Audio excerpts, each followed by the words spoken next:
রমনা জোনের ডিসি মাসুদ সোহরাওয়ার্দী উদ্যানে তার একটি ঘটনাকে কেন্দ্র করে ইতিমধ্যে ব্যাপক সমালোচনার ঝড় শুরু হয়েছে।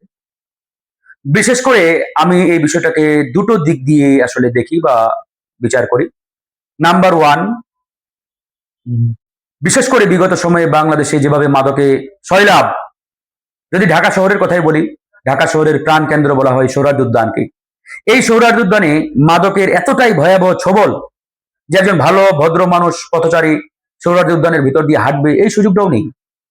মাদক সেবীরা সেখানে এমন ভাবে আখড়া গেড়ে বসেছেন, ইয়াবা, ফেন্সিডিল, গাঁজা প্রতিনিয়ত সেবন হয়। এই জন্য কোনো ভালো ভদ্র মানুষ যে একটু স্বস্তির নিঃশ্বাস ফেলবে সেখানে গিয়ে ওই সুযোগটা অনেক সময় হয় না। তো এটা নিয়েই মূলত পুলিশের পক্ষ থেকে মাদকের বিরুদ্ধে অভিযান শুরু হয়েছে। গত কয়েকদিন আগেও শিক্ষামন্ত্রী এহসানুল হক মিলন ভাই ঘোষণা দিয়েছেন যে ইয়াংরা, তরুণরা, শিক্ষার্থীরা যাতে বিনা প্রয়োজনে, বিনা কারণে রাতের বেলা বা গভীর রাতে বাইরে ঘোরাঘুরি না করে। এটাকেও আমরা দুটা দিক দিয়ে দেখতে পারি। যদি আইনগতভাবে দেখি, যে আইনগতভাবে কেউ কারো চলাফেরায় বাধা দিতে পারে না।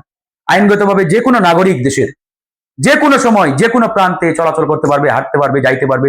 কেউ কারো এসব কার্যকলাপে বাধা দেওয়ার কোনো এখতিয়ার রাখে না, আইনগতভাবে সুযোগ নেই।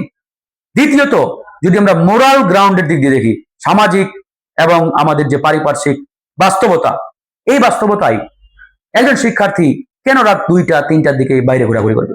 কি কারণ? তো সবকিছু মিলিয়ে এই বিষয়গুলো আমাদের বিবেচনায় রাখতে হবে।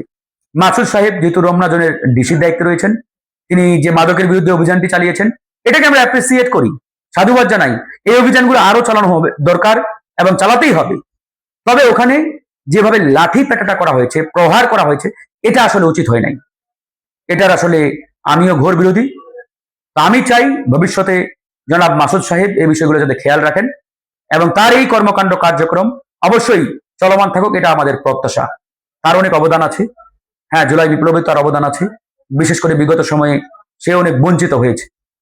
তো একজন বঞ্চিত পুলিশ অফিসার, জুলাই গণঅভ্যুত্থানে যে তার অবদান, এগুলোকে আমরা অবশ্যই স্মরণ করি, মনে রাখি।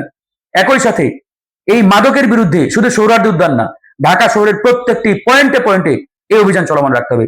সেটা যে দলের বিরুদ্ধে হোক না কেন, যার বিরুদ্ধে হোক না কেন, মাদকের বিরুদ্ধে জিরো টলারেন্স।